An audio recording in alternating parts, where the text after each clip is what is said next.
good evening, and welcome back, or maybe welcome for the first time, to another episode of Boring History for Sleep.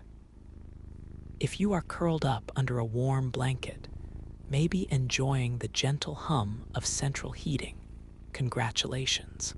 You have outlived pretty much every hardship tonight's story is about to remind you of. Before we tumble back into the freezing mud, please tap like and subscribe, if only to support literally the only channel specializing in the less glamorous side of bedtime history. Tell us your current time and location in the comments. Just imagine explaining to a medieval villager that you have electricity, a memory foam mattress, and the ability to talk to strangers across continents. Yes, we have come a long way, mainly in the department of not freezing to death while sleeping.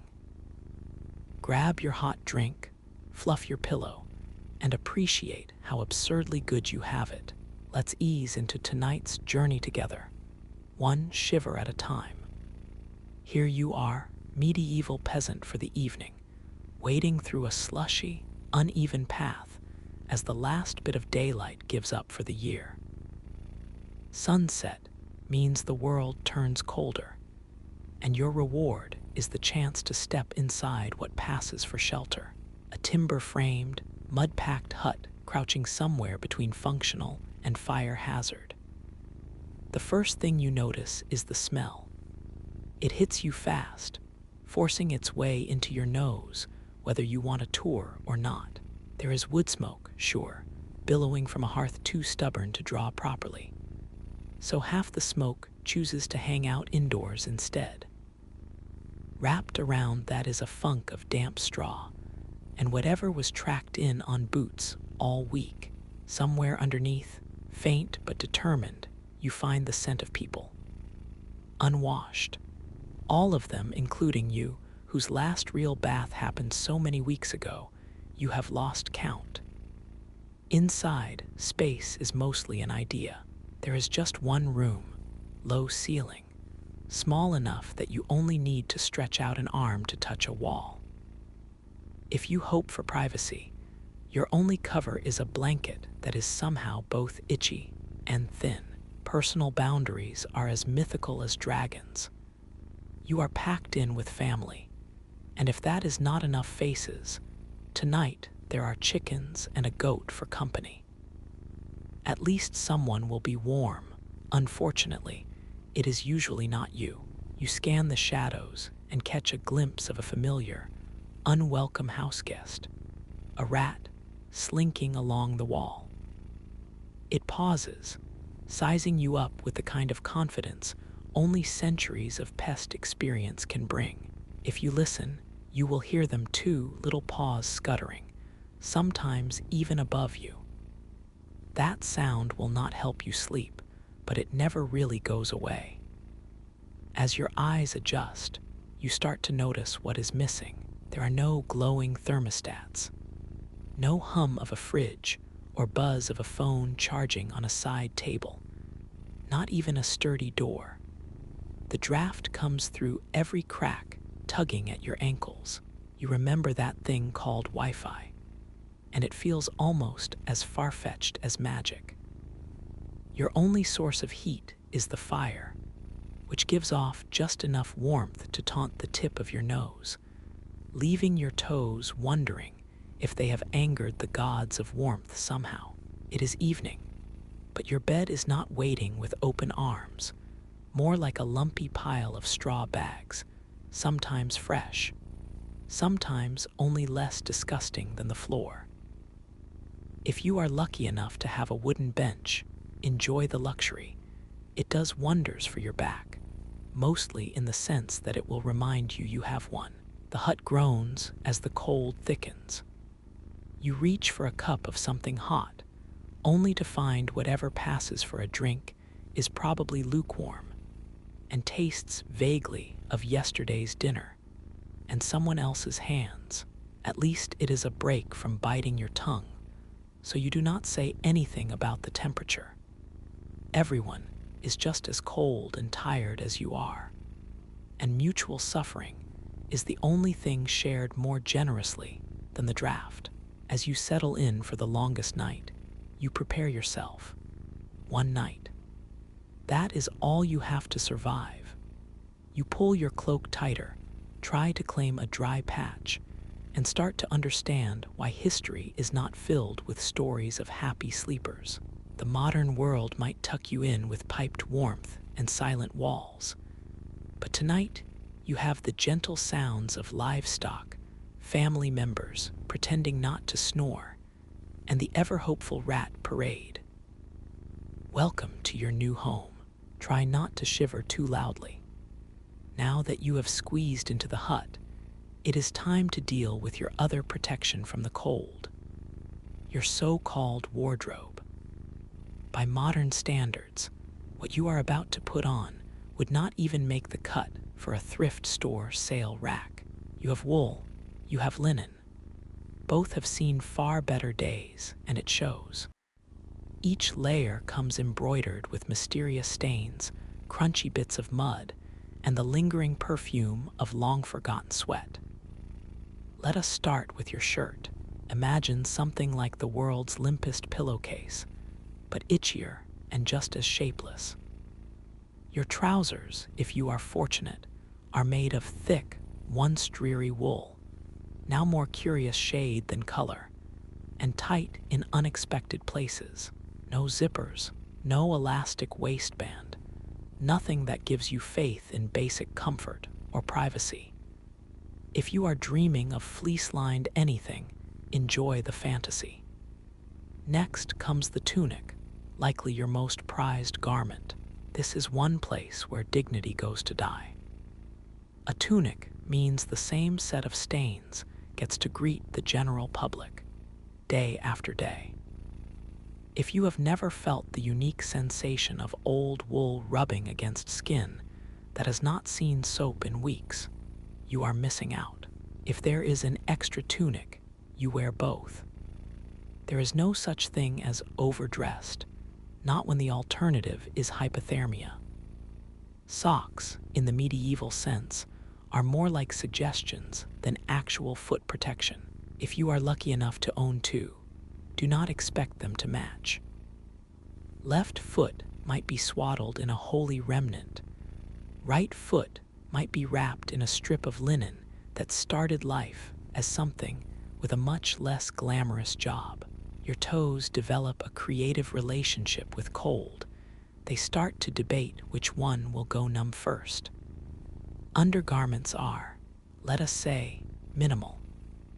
Thermal underwear would be considered sorcery.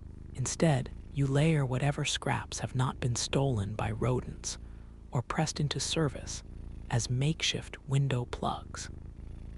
Each new layer just presses yesterday's chill a little closer to your skin. Elastic is a myth. Comfort is something you have read about on the back of your hand while rubbing against your tunic seam. For real luxury, a cloak. Wool, again, heavier and grumpier. It smells faintly of sheep and very strongly of its history. You pull this around your frame, cinching the whole ensemble together with a winding belt or piece of string that is more hopeful than helpful. Underneath, you are still cold, just more creatively so. Every movement is stiff, every joint second-guessing your fashion decisions. You shuffle to the fire and imagine how it would feel to have a heated blanket, electric socks, or the ability to climb under a pile of anything you do not have to shake mice out of first. The modern world decorates its winter wardrobes with insulation, water resistance, and useless little zippered pockets. You, on the other hand, have one pocket, if you can call it that, and it has more hay than hope inside. If someone ever tries to romanticize this look, just remind them. Matching socks are rare, deodorant is science fiction, and your best outfit has at least 3 competing odors. Layer up, soldier. Tonight it is your only defense, and frankly, it is barely putting up a fight. You are not just cold, you are hungry. But before you imagine crackling roast or broth that actually tastes like something, the medieval stove sets you straight. Tonight's hope for warmth arrives as a bowl of pottage.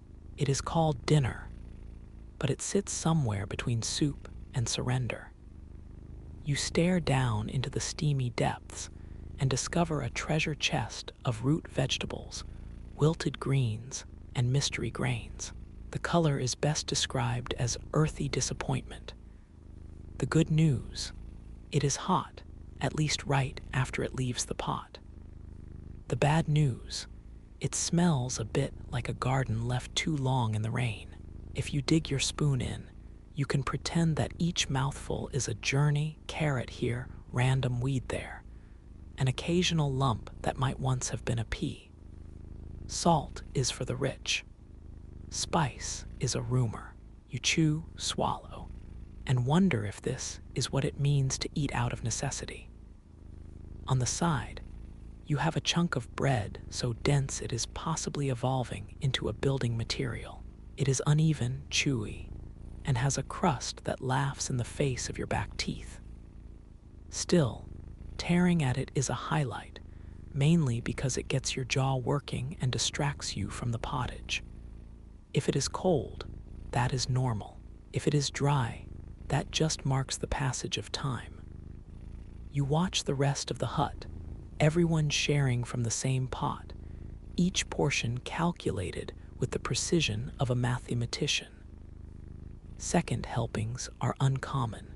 If a bit of meat floats by, it is celebrated with eyes, never with noise. The goat gives you a look from her corner, perhaps judging your technique, or maybe just wishing she had opposable thumbs for a spoon. After a few mouthfuls, your mind drifts. You start to crave something, anything, warm, sweet, and comforting. Maybe a mug of hot chocolate, perhaps tea with actual flavor, or a sugary biscuit fresh from a magic box called an oven. But here, your beverage options are boiled water or thin ale, each more exciting than the other, neither improving as they cool off. The closest thing to a snack is another piece of bread, found lurking in a cloth that smells faintly of last week's disappointment. Meanwhile, the fire, your supposed friend, is really busy. Most of its energy is dedicated to sending smoke up to the ceiling, across your eyes, and into every fabric you own. Heating the food, or you, is a casual side project. You cough, blink, then realize that smoky essence is now the main seasoning. You listen to the crackling, or more accurately, the sputtering. It feels almost festive if you squint, but as the smoke coils into your blanket and your cloak, you catch yourself longing for a kettle that does not require relighting every time a breeze shows up. Do not even think about leftovers. If you have any, they are going back into the pot, adding depth to tomorrow's flavor. That is the polite term for it. You find yourself eyeing the fire with a certain envy. In the modern world, you could pop something into a microwave and have a meal in minutes, heat that comes from the wall, and a fridge to keep the fancy cheeses cold. But now, you are crouched beside a sputtering flame, flinching every time a spark snaps toward you, and wiping bread crumbs onto a floor that could use the extra insulation.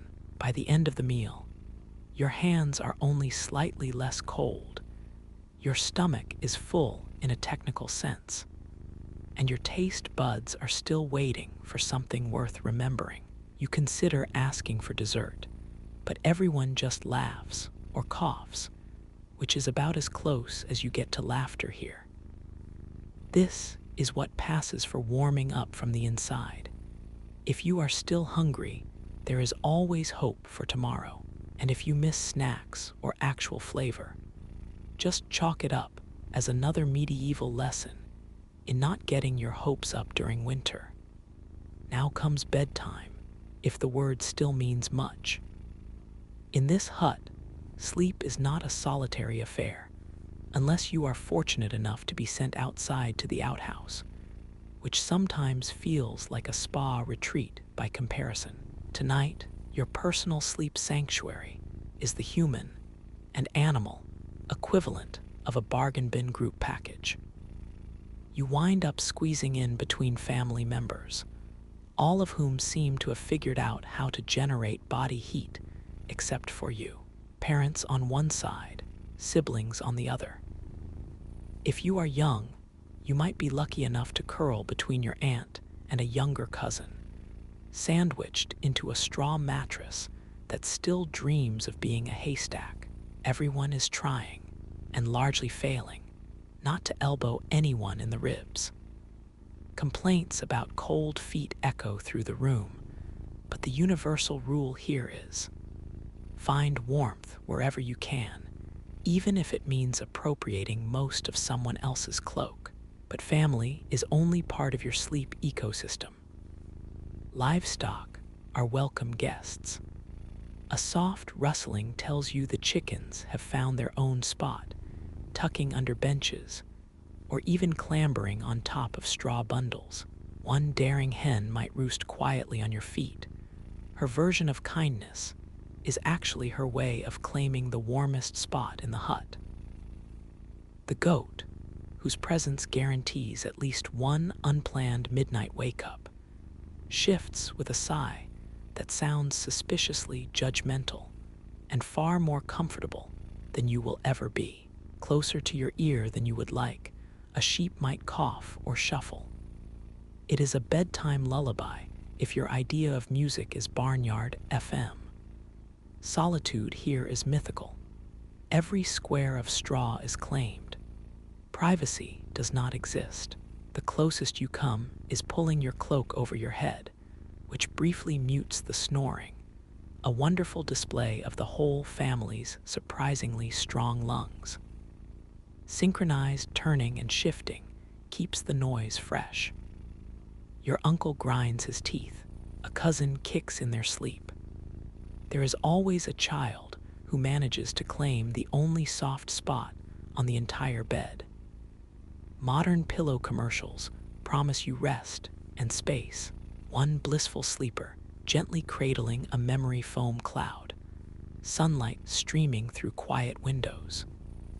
Here, sunlight is a rude reminder that sleep is over, and pillows are whatever you can bunch up under your head that does not crawl away.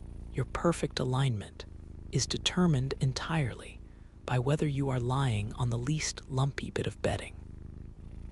Every so often, you catch the sound of scratching, a reminder that the rats have their own family unit, and their parties are just getting started. They are not shy. Sometimes, you feel a brush against your foot and realize it is not just the chickens searching for warmth after all. The dog barks once, resigned to the chaos, and then circles 3 times to wedge himself firmly between relatives who did not even want a dog in the first place. Throughout all this, no one has their own room. There are no walls, no doors, not even a heavy curtain to offer illusion. The only time anyone gets true privacy is a moonlit dash to the outhouse, and only because no one volunteers to join. You might think this is family togetherness at its purest, the kind that folk songs and old paintings want you to believe in. But the truth is, staying warm is not about bonding. It is more like a seasonal truce. Arguments are saved for summer, when everyone is hot enough to care. By day, you may trade sharp words, but by night, you make do with elbows, knees, and whatever animal decides you are now communal property. Sleep, when it arrives, is shallow. You drift off to the rhythm of snoring, feather ruffling, distant scratching, and the wind sneaking through cracks in the wall. If nothing else, you are never alone. Try not to envy the memory foam crowd too much. In a medieval hut, the shared struggle is what keeps you surviving. even if it also keeps you up until dawn. Now it is time for the centerpiece of medieval comfort, the open hearth. At first glance, it promises so much: the glow, the flicker, the ancient promise of warmth. But very quickly, that promise turns into a negotiation between your lungs and your goosebumps. This fire is your only heating system, your kitchen, and your primary cause of airborne particulate problems. There is no chimney, just a modest hole in the roof that does a fantastic job of letting in the cold, and a questionable job of letting out the smoke. The result is a room gently marinating in wood smoke, most of which gathers at the ceiling before reluctantly descending, forming layers, as if preparing you for slow roasting. You huddle nearby, hoping to catch a little heat, but that is a dream best left in the realm of modern radiators. The warmth never really makes it past your knees. Every so often, the breeze shifts, and the smoke takes it personally, curling low and generous, slipping across your face and filling your nose. Breathing through your cloak is a lifestyle now, one with notes of ash and old wool. Windows, there are none. There might be a shutter, thin enough to shake in the wind, but certainly not thick enough to stop any drafts or escape routes for the smoke. Each time someone opens the door, for a bathroom break or to check if the chickens made their midnight escape, the rush of cold air tries its best to snuff out the fire. You either gasp for fresh air and freeze, or tuck your head down and settle for mild suffocation. Ash lands everywhere. No matter where you sit, you attract a fine, persistent dust. It coats every dish, forms constellations on your tunic, and makes your skin feel as if it has taken up a new side job as sandpaper. If you rub your eyes, prepare for the delicate sting of historic discomfort. Family debates start over nothing and end with the question that haunts every night. Do you crack the door and let the cold in, or seal it tight and accept a heavy dose of smoke as tonight's aroma? You find yourself longing for the futuristic luxury of an air vent, or even something as outlandish as an air purifier. The best you can do here is hope the wind changes, or wait for someone to sneeze hard enough to create airflow. Meanwhile, the fire is a jealous companion. Too little wood and it sulks, shrinking low so everyone shivers and considers burning anything that is not currently alive. Too much wood, and the smoke grows bold, licking at your hair, sweeping into clothes, joining you under the covers. People attempt elaborate smoke-herding rituals, waving mats or prodding at coals, but the smoke just finds new ways to stay in touch. You remember radiators now with the fondness usually reserved for childhood pets or first loves. Radiators never set off a coughing fit or sent your bread tumbling onto an ashy floor. Modern central heating would be a miracle here. If anyone invented a metal pipe fixed to the wall that quietly radiates warmth, they would be crowned king for life. Instead, you get the cozy duo of chill feet and stinging eyes. You become good at ignoring the taste of smoke in your mouth, like a dinner guest who will not take a hint. Pick your poison, freeze or wheeze. Both offer distinct flavors of historical charm, neither ideal. If you finally manage to drift off to sleep, it is never total relaxation. The fire can snap, sending a spark flying at the communal bedding, or else slowly die out, leaving everyone to wake up breathless and freezing at once. No wonder nobody writes songs about rustic heating. So tonight you savor the fire, not for its comfort, but for its honest attempt. For all its flaws, it keeps you from freezing solid, It is just a shame you have to choose between warm toes and pink lungs. Sometimes progress, really, is just one good radiator away. Just when you have settled into your spot, trapped between two snorers, a curious chicken, and the ever-watchful goat, nature sends its inconvenient reminder. It is the middle of the night, and now you have a choice. Risk a chamber pot in front of the whole household, or attempt a heroic trek to the outhouse. If your pride wins, you sigh and ease your way across the chilly straw, trying not to kick a sibling or startle the livestock. The floor, if you could call it that, is the temperature and texture of a wet sponge left out in winter. Your toes curl at each sticky patch, each cold surprise, every bit of debris that slipped inside during the day and now waits for you in the dark. Maybe you step outside. The air hits you like a wall, sharp, damp, and full of the sort of darkness that makes even familiar shapes turn threatening. Each step is a gamble, some mud, a stone that tries to break your resolve, or the slick brush of something that is definitely moving on its own schedule. Somewhere nearby, a rat rustles. You pretend not to notice, because if you start imagining rat-related scenarios, you will never leave the house again. The outhouse itself is a masterpiece of compromise. It leans, groans, and offers the basic service of privacy at the price of frostbit kneecaps. You fumble with the latch, inhale air that is part breeze, part relic of every previous visitor, and wish for the luxury of not having to negotiate with spiders. You make your peace with the cold planks against your skin, and at some point, your mind drifts to what a modern bathroom looks like: bright, warm, private, with the swoosh of running water and soap that is not attached to a rope for easy retrieval from a puddle. Returning to the hut is no better.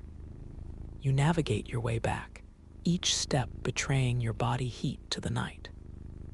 The door creaks, hinges complaining, and the hut's smoky warmth, if you can call it that, feels almost forgiving after your icy visit outdoors.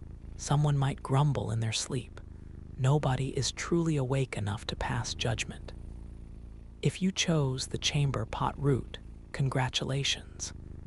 You saved your feet, but privacy is in short supply. The trick is getting things done quickly, quietly, and then passing the responsibility, not as glamorous as flushing, but twice as memorable. Either way, you shuffle back to your spot, now colder than before. You squeeze in among your companions, who never seemed warmer or more oblivious than in this moment. The straw prickles, the barnyard scent is stronger, but at least you are inside. You pull your cloak tighter and try to warm up all over again, a process that takes just long enough for you to start wishing you did not drink anything at supper. Medieval life, uncomfortable, undignified, and never more so than at midnight when nature calls. Not for the first time tonight, you make a silent vow to fully appreciate central heating, indoor plumbing, and the miracle of the illuminated bathroom. Finally, the nightly routine. No calming lavender mist or smart speaker command to dim the lights, just the shared code of survival as you arrange yourself on the straw mattress. Mattress might be generous. It is a flattened pile that crackles under you, stubbornly holding onto the must of last harvest and the occasional reminder that you are not the only creature sleeping here. Some of the sharp pokes are definitely straw. Others could be insects who have their own bedtime schedule. Securing a decent spot is a contest of strategy. Too close to the wall, and you catch the worst of the draft. Too near the fire, and you risk waking up smelling like smoked turnip, or in rare cases, with a singed hem. You settle for the middle, wedged, warmish, feet at a safe angle from both the dog and the goat, who both tend to invade in the night without so much as an apology. The blanket situation is similarly impressive. If you are lucky, it is a woven thing with more holes than pattern, barely tugged down over the lot of you. The weight is reassuring, but not for the usual reasons. You wonder if the persistent itching is from the scratchy wool, some residual straw, or possibly your resident insect friends. Each night is a surprise. This is the moment when people today reach for calming bedtime rituals, maybe a podcast, maybe a pillow that promises coolness and perfect support. Here, your wind-down routine involves pulling your cloak over your head, squeezing your eyes shut, and listening.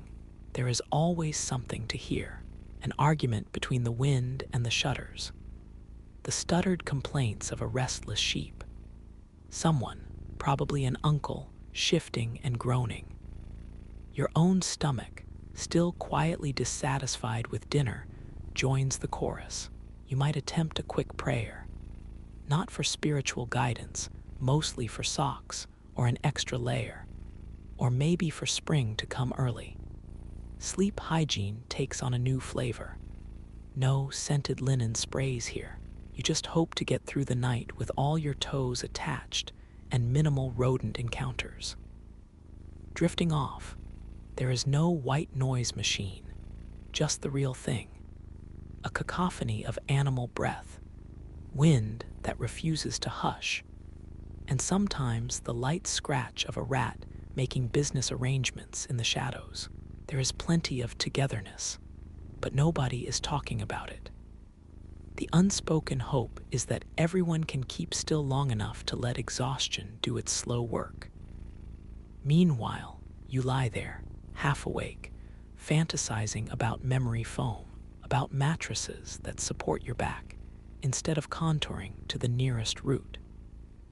You think about bedtime apps, ones that promise stories read in peaceful voices, instead of the daily drama of poultry and livestock inches from your ear. The best you can manage is tugging the blanket higher and trying to stay as far from the edges as possible. That, and not asking questions about what is crawling across the back of your knee. Eventually, warmth leaks into your bones, less from the bedding, more from the press of bodies on all sides. Your eyes close. The world is cold, noisy, and vaguely itchy, but survival is an accomplishment. You fall asleep with a small win. You are only slightly more uncomfortable than last night. Now, if only you could dream of radiators and pillows, just for a little contrast. At some point, sleep surrenders. You wake with that special medieval sensation, limbs locked, blanket sideways, insides grumbling. Your neck protests, your legs have gone numb, and for a moment you debate the risks of moving. What if you accidentally wake the goat, or worse, someone in an even grumpier mood than you? The night is nowhere near finished. You peek out from under your cloak. All is dark, but the hut is alive with sound, a symphony of human and animal sleepers. Siblings wheezing, the old dog twitching in dreams of heroic sheep herding, your uncle snoring in slow, thunderous intervals. From somewhere near the hearth, a chicken begins a round of clucking, as if dawn has arrived just for her benefit. Outside, it is a different story. The wind slaps the walls, and you hear the distant debate of wolves, or maybe just drunk neighbors. The line is always blurry after midnight. Each gust pushes a fist of cold air through the cracks, and everyone shuffles closer together, seeking whatever heat that can be stolen without risking an elbow to the ribs. There is no clock glowing gently in the darkness. Time here moves at the pace of suffering, a slow, relentless crawl marked only by the discomfort in your bones and the half-dreamt wishes for sunrise. You play a game. Is it almost morning or just wishful thinking? You listen for cues, but the night is stubbornly long, and the only real countdown is the repeat cycle of shifting, wincing, and sighing. You try to get comfortable, but the mattress, generous as ever, manages to punish whichever side you turn to. If you think too long about your blanket, you become convinced that it has not just lost warmth, but grown shorter. You stare into the dark and envy anyone who has ever known the joy of a snooze button, or even the gentle glow of electric light announcing the new day. Fatigue is constant, but sleep itself slips and slides away. Your mind drifts, making idle promises. This time, you will invent a better bed, better heat, maybe even indoor shoes just for these midnight wake-ups. Anything really, as long as it is not this awkward, chilly purgatory. The night stretches on. Somewhere, a rat embarks on a loud, ambitious journey. Someone starts to talk in their sleep, mumbling debates with people only they can see. Occasionally, the wind dies down and silence pushes in, just long enough for you to hear your own teeth clack together, or your stomach issue a polite complaint. You are not exactly awake, not exactly asleep. Instead, you hover in that long gray middle, distant from warmth, impatient for morning, but somehow surviving. Every joint aches, and yet you hold off on hope. Morning is coming, but it is taking its time, like every other luxury you are not likely to see tonight. At some level, you realize that making it until dawn is the real accomplishment. Not warm, not rested, but at least not frozen. When the first hint of daylight finally creeps in, it feels less like hope and more like relief. The chance to rise, stretch, and begin again. Secretly impressed you made it all the way through without simply giving up and moving in with the chickens. So you have made it. One full night as a medieval peasant, emerging only moderately colder and more skeptical of straw mattresses than before. When you look back, it is almost impressive how much creativity and compromise were required for the smallest comfort. Warmth meant work. Stacking wood, rationing cloaks, negotiating blanket borders, even bargaining with a goat for good foot real estate. There is something oddly heroic about just making it to sunrise without turning to ice or starting a midnight mutiny over blanket space. All those hours huddled together, every fiber of clothing doing its best impersonation of insulation, every shiver and shuffle a part of the world's worst sleepover. Now, maybe your room is not always the perfect temperature. Maybe your pillow has a mind of its own, or your legs like to rebel at 3 in the morning. But next time you snuggle into a clean bed, turn up the thermostat, or wander to a shining, private bathroom without a single rat or muddy step, you might pause for the briefest bit of gratitude. Let this little journey serve as a reminder. Central heating, thick socks, a door that actually closes, all small miracles, really. And modernity, well, sometimes it earns a quiet thanks, if only for redefining what it means to wake up rested and with all your toes attached.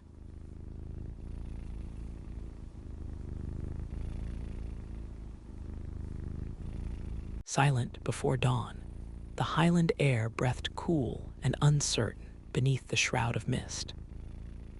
Leela pressed her palm to the slick stone, each finger trembling where moss spread its green script across the ancient cave mouth. The world seemed to hold its breath, and in that hush, Leela stepped forward, slipping inside where the shadows gathered close as kin. Her heart thudded gently, a hushed drum echoing mountain songs sung by her ancestors. A shaft of morning light crept through a crack above, its brilliance speckled with golden dust. Here, in this secret place half claimed by roots and stone, her grandmother's voice returned, not as a memory, but as a steady cadence, present as the pulse in her own veins. Years before, hunched together amid flickering candles, Abuela had drawn lines in soot and lime on the cave wall, teaching her to shape the sacred glyphs with a careful hand. Leela closed her eyes, tracing once more those winding glyphs beneath her fingertips. The spiraled feather of the Quetzal, the river that curled like a sleeping serpent, the jaguar's paw pressed among the stars, each symbol a door, each mark a thread in the tapestry of KH breath and story.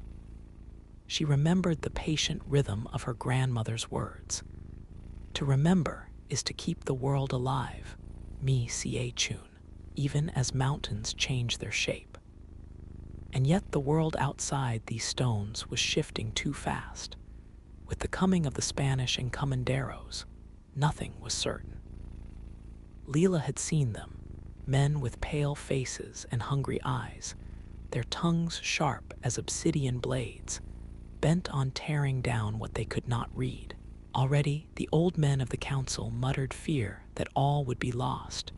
The songs, the stories, the pulse of the sacred codex.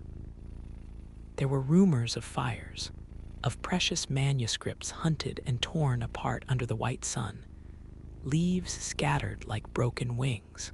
The village whispered in worry that their living record might vanish, as if swallowed by the cave's silent heart. On the smooth wall, untouched by time, shone the glyph for time itself, an endless spiral, never ceasing, never certain. Leela pressed her forehead to the stone and breathed, feeling history tighten around her like a woven belt. The cave became a breathless world unto itself. Earthen coolness, the musk of damp wood, echoes that remembered every secret spoken in candlelit hush. She knelt by the small alcove where, careful beyond words, her grandmother had stored a faded bundle, the last surviving codex. Not paper, not cloth, but bark folded and inked, its pages alive with birds, gods, lifelines, calendars twisting toward prophecy.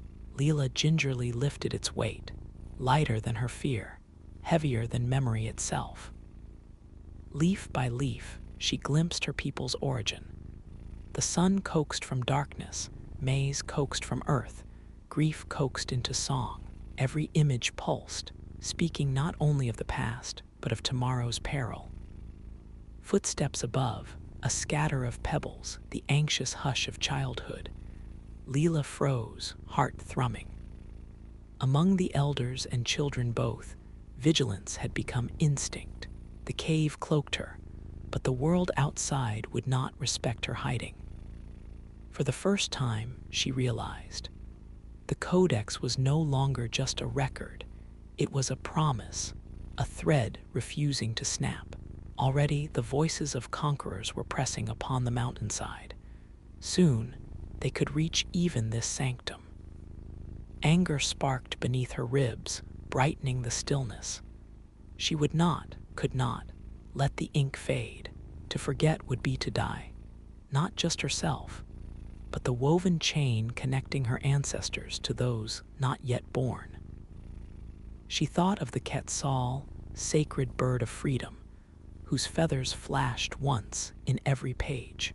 Abuela had said the Quetzal cannot live in a cage, and nor can the living word of a people. You, Leela, are lector now, her grandmother whispered from somewhere neither alive nor gone, the voice that remembers. She left the cave only when the sun had risen above the valley, its warmth a hush on her cheeks. From the entrance, she looked down at her village, roofs glinting with dew, smoke rising soft from the morning fires. Somewhere, perhaps, the Spaniards gathered, their prayers cold and heavy as coin. Somewhere, the future was already trembling, but within her, Leela carried the breath of the Codex and the promise of the Quetzal's flight. She turned toward the dawn, resolve flickering in her eyes, and began her day with a word that rose gentle as hope itself. The forest received Leela as an old friend, neither judging nor welcoming, but observing. Leela trod softly along forgotten paths laced with tangled roots and the fallen feathers of unseen birds. Morning dew clung to the broad leaves overhead, glimmering in rare shafts of sun that slipped through the canopy, painting dapples upon her skin. Silence here was never empty. It thrummed with the unseen, alive with the faint trail of old laughter and sorrow mingled in the cool air. With the Codex wrapped close to her breast, its bark pressed warm against her heart, Leela moved through the undergrowth, attentive to every stir and hush. The world, beyond the news of encroaching strangers, was rich with memory. She paused where a stand of sabas stretched upward, their roots clawing deep into the earth. Ancient sentinels older than memory, who witnessed every eclipse, every season's shift, every name whispered in prayer. The forest was her solace, a reservoir of lessons taught not in words, but in the quiet logic of earth and growing things. Her feet found the old trail leading towards the river, a place her grandmother called the mirror of beginnings. Here, the water slipped glassy and slow between banks draped in moss and trailing vines. Leela knelt at the edge, peering into the stream's surface, her reflection flickering, face blurred and strangely ageless, merging with the ghost of her grandmother's beside her. Leela spoke to the water, soft and low, repeating the sacred names entrusted to her, feeling their shape collect in her mouth, heavy and true. She rinsed her hands. Little snail shells spun among gravel and leaf. She traced spirals in the mud, recalling how Abuela had once compared the glyphs to the twists of shells, each curve a return, each beginning an echo of another time. The Codex's weight pressed gently in her lap, a physical reminder of the burden and blessing she now carried. From the thicket beyond the river came the sound of movement, furtive, deliberate, yet tinged with caution. Leela straightened, her spine drawn tall as a sapling. It was Tamaz, a boy of her village, older by 3 harvests and already wary with the edge of responsibility. His arms bore the scars of cane work, and his eyes carried the dusklight of old uncertainties. They were searching again, Tamaz whispered, barely louder than the trickle of water. Encomenderos. They ask for the children who know the words. They want to stamp it all out. His fear tensed the clearing, turning the forest's calm to something bristling. Leela hesitated, reading his face, the quiver of his mouth, the wary vigilance in his stance. Did they come to your door? Her voice, barely there, seemed to dissolve among the ferns. Tamaz shook his head. Not yet, but soon. They come for the names, the faces who might remember. The elders are hiding the youngest now. My mother says we must become like roots, silent, deep. Leela's fingers gripped the Codex, pulse fluttering. She wondered what such silence would cost. For what was a root if it could never break soil and seek the sun, never bring forth flowers? But fear was a physical thing, palpable as the damp earth beneath her knees. She weighed the Codex's fragile strength against the threat of vanishing, of words unspoken, stories withering unsung. Resisting the urge to run, to press ever deeper into the forest's clutching arms, Leela steadied herself. She looked past Tamaz, speaking instead to the hush between them. The glyphs must not sleep. Not now. If we hide everything, we become ghosts before we die. I will copy the codex. I will teach others. If they catch me, let them see the words burn in my eyes. Tamaz's brow furrowed, torn between fear and the glimmer of some small hope. His hands, rough with work, hovered above the moss. It means danger, Leela. Maybe more than you know. She nodded, her resolve cooled and sharpened like obsidian. But silence already hollows us. If I am last, then let my heart be the drum. The two sat in the filtered green, the codex an old heartbeat between them. Overhead, a troop of spider monkeys stirred, their calls a peculiar music swaying with the leaves. Tamaz reached out, finally, his palm open, and together they traced a single glyph into the soft mud, a pair of joined hands, a sign of witness and trust. A hush passed between them, no longer fraught, but deep as the earth. Here in the forest's embrace, the decision was made. Whatever came, the stories would not vanish into rootless silence. Leela gazed through the canopy where slices of sky danced, and for a fleeting breath, she imagined the Quetzal again, not caged, but perched somewhere in the green silence, watching, waiting, trusting in the stubbornness of memory. When they left the riverbank, they did so with measured steps, their path unmarked, but for a lingering swirl in the mud, a whisper among the leaves, brave and trembling, the vow that neither forest nor fear would swallow. The weight of history was heavy, but Leela bore it now not alone. Beneath the sabas, amid the chorus of hidden creatures, hope moved, a soft heartbeat in the undergrowth. The day the world's language shifted was neither marked on calendars nor foreseen in omens. Smoke, pale and winding, rose above the village as morning burned away into an uneasy hush. Villagers stood transfixed at thresholds, and beneath twisted rafters, silent, hands gripping one another, faces drawn into a tight weave of fear and bitter resolve. Even the birds stilled, their melodies snuffed by the scent of ash and the promise of erasure. It began at the old longhouse, where the elders tended bundles of memory. Scrolls of bark, painted hides, tablets pressed with centuries of careful hands.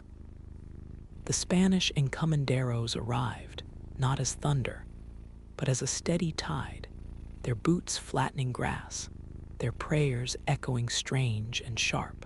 They crossed the plaza with cold intent, eyes trained upon knowledge they could not enter, mouths twisting with purpose. Leela watched from the viridian shadow of a doorway. She clutched her unfinished copy, heart crowded with the unspoken names she had yet to save to paper, yet to teach. Abuela's presence hovered at her shoulder, a sensation of breath and braided hair, of warning and blessing entwined. Over Tamaz's roof, she saw the soldiers haul bundles from the house of wise men and women, arms laden with the tissue of decades, lifetimes. Years sounded brittle in the tightness of their movements. The village council stood challenged before them, faces a bracing of time. Elder Juana, voice rippling with the force of all the rivers that fed these highlands, stepped forward. "This is not your memory," she said, the words carrying into the morning's uncertain light. "These stories were never meant for fire." But the Spanish priest, robes stiff and eyes sharpened by conviction, did not falter. "False idols, pagan lies," he declared, gesturing to the books with a flourish born of colder kingdoms. Beside him, a young boy with eyes too old for his skinny frame whispered, "Their words do not know us." The soldier beside him smirked, indifferent. Page or peasant, both would become ash before evening. A pyre was built atop the stones where children once counted constellations. The oldest codices, swollen with the oil of 1,000 touchings, were stacked high and rough. There was no ceremony for farewell, only the flint's silent spark, a hush cracking as flame licked at the pages' dry tongues. Smoke billowed, turning at first pure, then thick and dark, spiraling upward until even the sun's eye winced away. Leela felt her knees weaken. Each curl of smoke seemed to carry a voice, her grandfather's riddle, a mother's lullaby, the hush of ancestors repeating their names against extinction. Her fear was molten, running wild beneath her skin, but within it pulsed defiance, wild and silent. Not all was gone, not all was found. Tamaz found her in the crowd, his face drawn as if carved in the very stone that lined the plaza. Hands, sticky with fear and mud, brushed hers for a moment, a swift reminder of the pact they shared beneath the sabas. "The elders hid some before dawn," he whispered. "Not everything burns." But the world was changing, the air now thick with the residue of loss, above which the Spaniards uttered fractured prayers in a tongue that bruised the hush. Leela, blinking away tears, forced herself to remember every line, curve, color, her unfinished copy pulsing at her ribs, its pages tight with secret ink. She was lector, keeper of what remained. Even as the bonfire swallowed the labor of centuries, a trembling hand found her shoulder. Elder Juana, her face smudged with ash, crouched to Leela's ear. "You must carry the river onward. Words can float unseen beneath the notice of ruin, even in drought. Promise me you will not stop." Leela nodded, not trusting her voice. Already, smoke had entered her, a brackish sorrow stinging throat and eyes. Around her, the crowd hummed between rage and helplessness, a low, pained murmur borne on wind. Fires dwindled by dusk, leaving blackened stones and drifting scraps that twisted in evening's hush.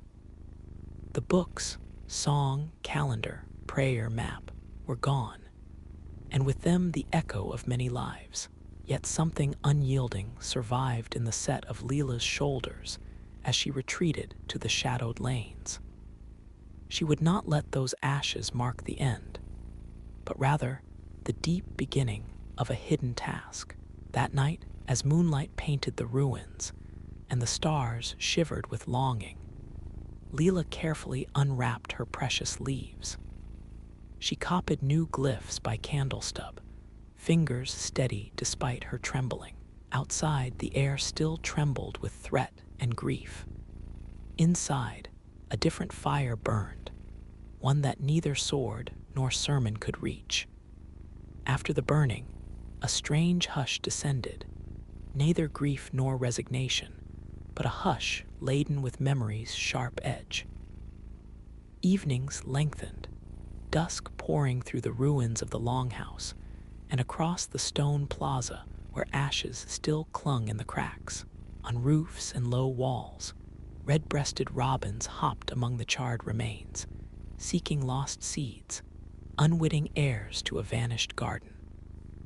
Leela moved in this new twilight world as a shadow among shadows, carrying the fragments of history not on her tongue, but folded deep inside her tunic. A sliver of codex, her own hurried copies, scraps gathered in the chaos when the fires rose. Each evening, she walked the unlit corridors, stars winking awake above the shattered village, and sought those still willing to risk memory. She found Tamaz in the shelter behind the abandoned maize mill. By day, he labored, masked in silence, but by night, his hands inked fresh glyphs on scraps of tree bark, borrowing Leela's careful strokes. They met with others, children whose faces, usually bright with mischief, now wore the gravity of night birds. mothers who hummed lullabies while pressing charcoal to clay shards, elders too frail to walk the fields, but fierce enough to recite genealogies into the thin hours. The lessons were quick, voices low and eyes sharp to the presence of those who might betray them.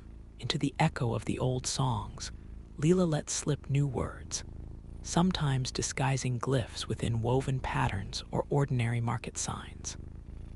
She showed a brother and sister, twins with ink-stained fingers, how to curve a serpent so that it might look like nothing to a careless gaze, but to the learned would speak of cycles, myths, and time invincible.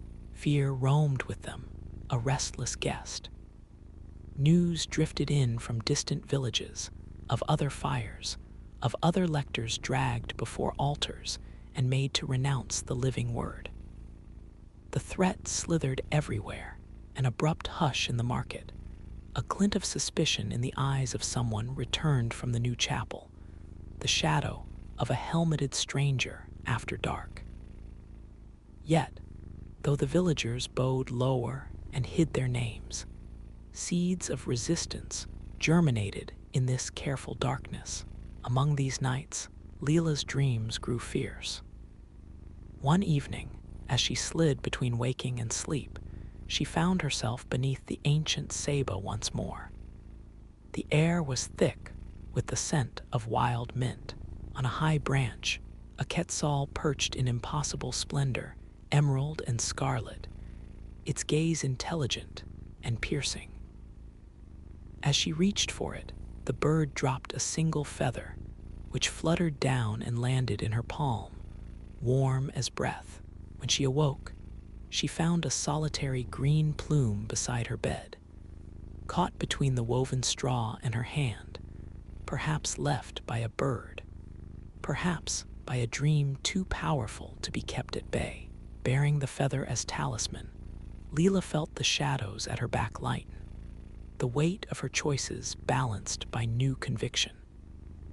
She began writing not only to save the old tales, but to tell what had happened in the days of burning, a record of loss, and the flame of hope that quickened in its embers.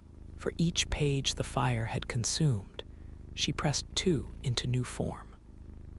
For every story forced into ash, she hid another beneath pattern and rhythm, passing it among the young as innocent song, among the old as secret prayer. One afternoon, as she helped repair a neighbor's broken fence, a Spanish priest, the same who had presided over the sacred fires, approached with his narrow smile. He spoke of God's mercy and the burden of disobedience. His gaze lingered long on Leela's quick hands. "Tell me, Nina, where did your faith wander off to?" he asked, words heavy as stones in a basket. Leela answered in the old tongue, smile even, voice steady. "My faith is where the sun sets and rises.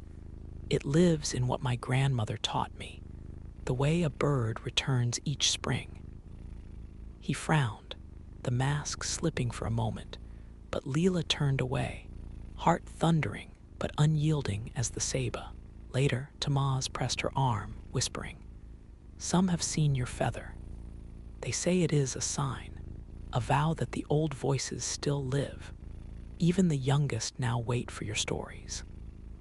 Leela shared the feather, passing it hand to hand beneath the moon, letting its brilliant green blaze quiet courage into each breast it touched. "What is learned in daylight can be lost by fire," she murmured to the circle gathered. "But what is given in darkness? A feather, a name, a dream, outlives ashes." In the days that followed, the village's wounds did not close, but resilience took root beneath the charred stones. The children who memorized new glyphs carried them in silence through the fields, and elders sang lines from the codex, disguised as prayers for rain. The robins did not depart. They lingered, patient, over the places where memory persisted, bearing witness in their way to the stubbornness of the human spirit. And as the rains returned, gentle at first, then insistent enough to coax new green from ash, the world that had burned became once more fertile ground for stories waiting to bloom. Each night, beneath the battered thatch and crumbling walls, Leela bent over her precious scraps, firelight dancing in her eyes. She wrote for those who would come after, for the Quetzal's return, for the day when feathers would be free to catch the sun. There came a day when the air, long heavy with the memory of loss, grew buoyant again, strange and bracing, like the first inhalation after a long silence underwater. Along the ridges of the highlands, mist unraveled itself in pale ribbons, while new shoots threaded green beneath the stones. Above, the sky, once sooty with ash, cleared into raw azure marbled with drifting cloud. The world remade, uncertain yet alive. Leela's footsteps traced new patterns between the growing maze and the quiet lanes where her village reshaped itself.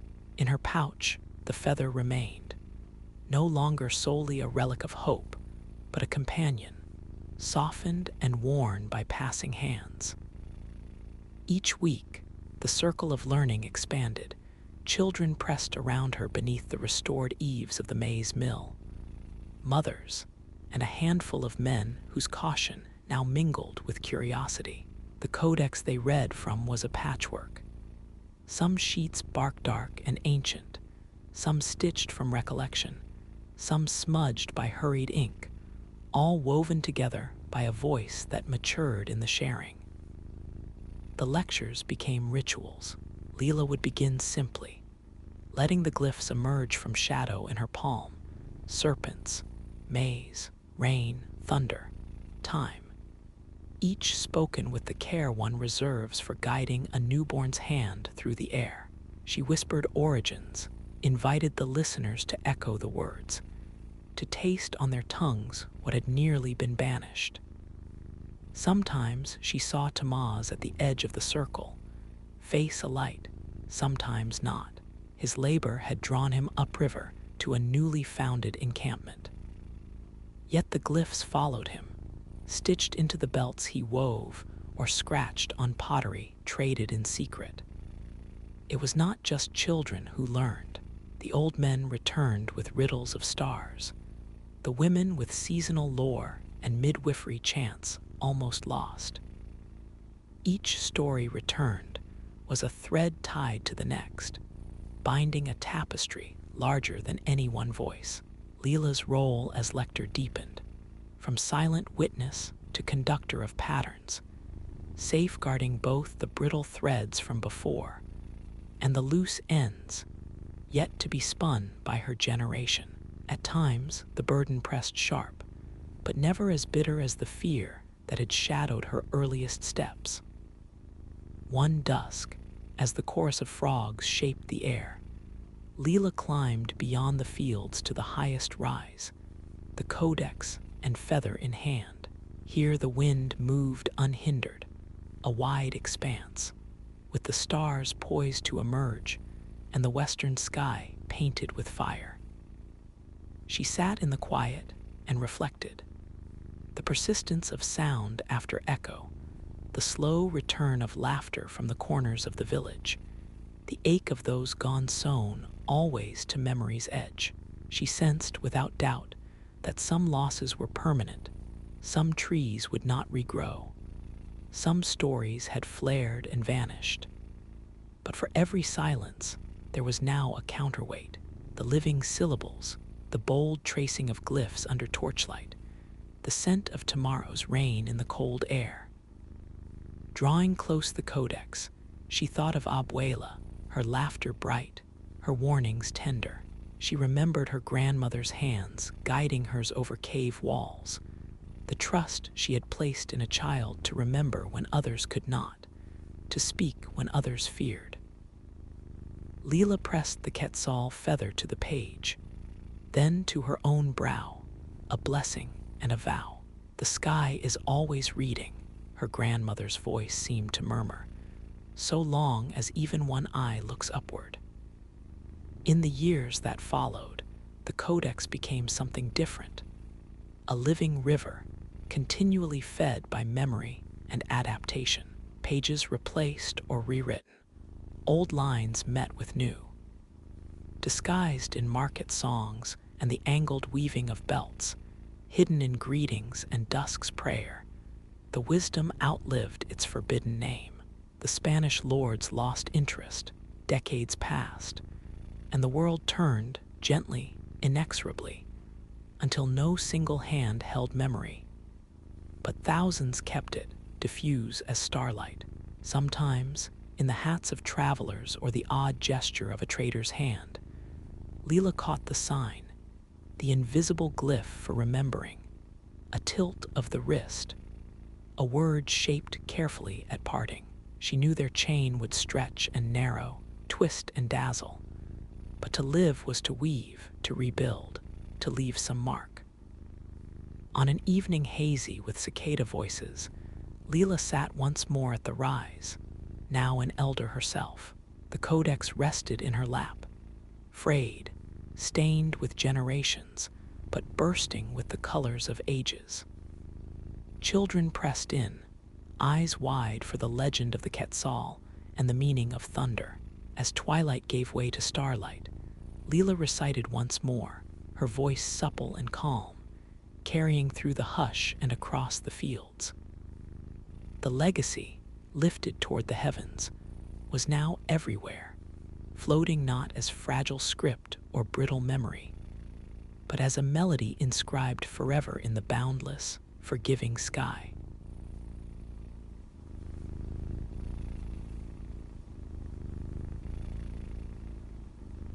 Long before morning breaks on the hillsides of Goryeo, darkness lingers not only upon the land, but within the quiet hollows of the soul.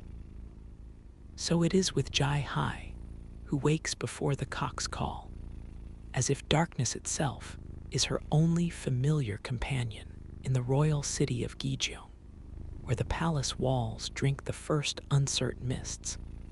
Jai Hai tightens the veil about her brow and moves as shadow through the stone corridors of the foundry. Here, the clangor of hammers once defined a world, each ring echoing the glory of a dynasty, now weighed beneath its waning star.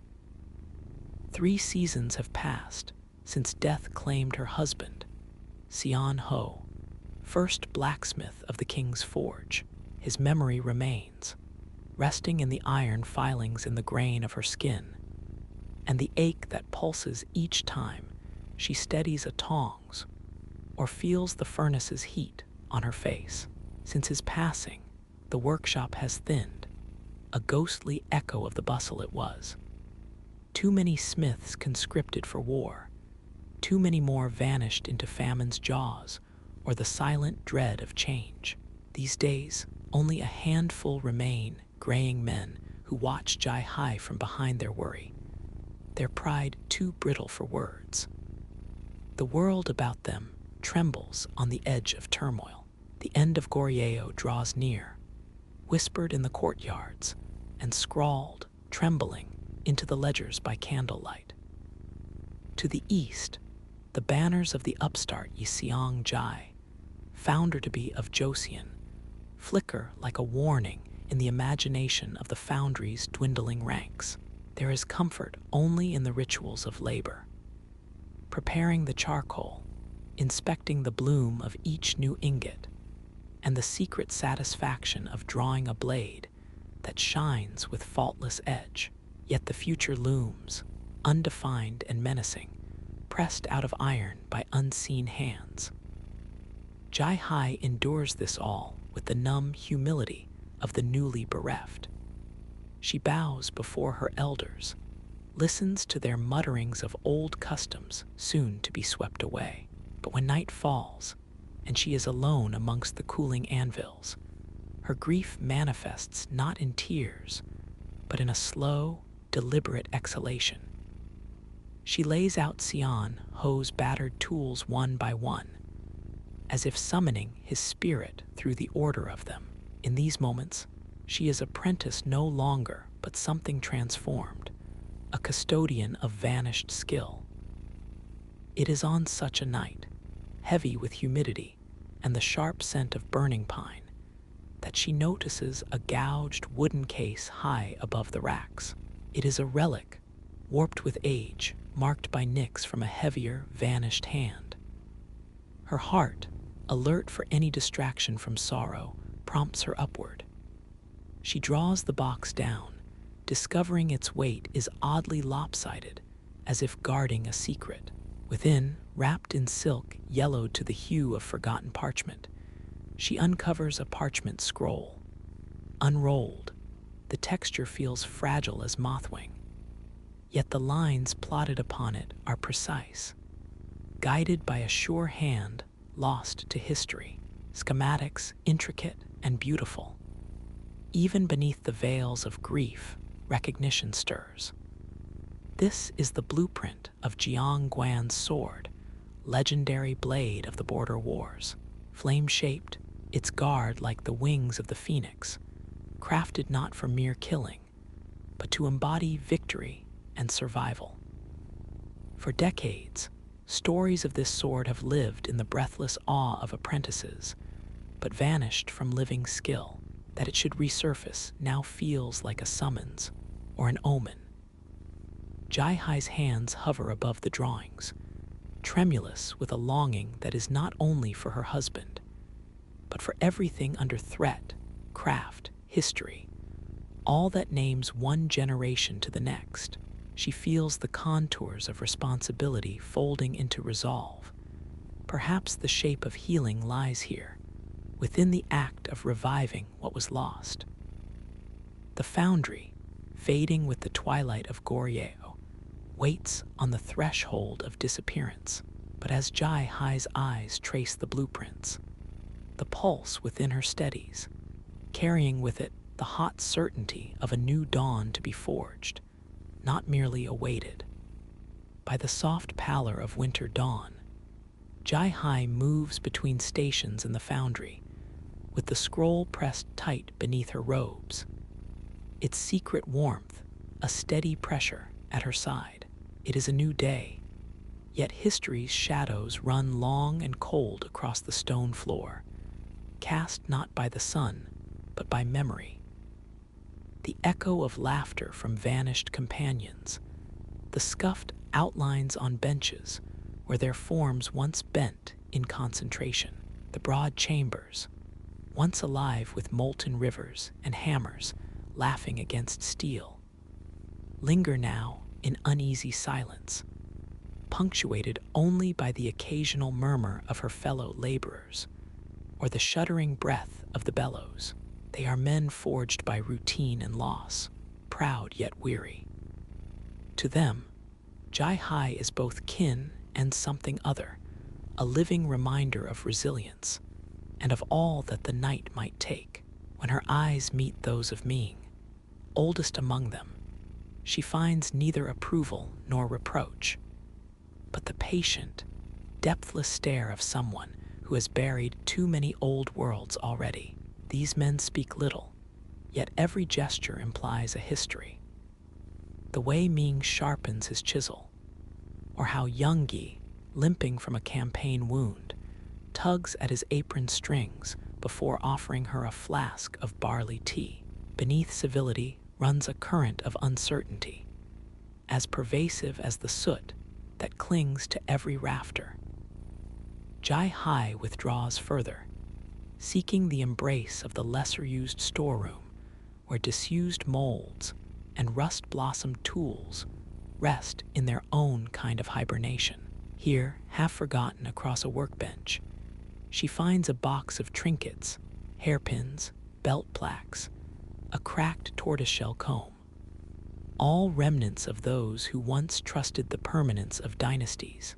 She lingers over each artifact, reading in them a lineage of hopes and disappearances, until her fingertips alight at last on a slender knife blade, inscribed with the triple-dotted mark of General Jiang Guan's guard.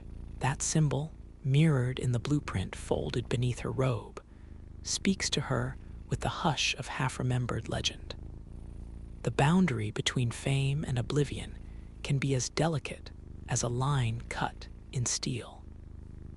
The world outside tumbles forward. Messengers slip through the palace gate like warnings made flesh.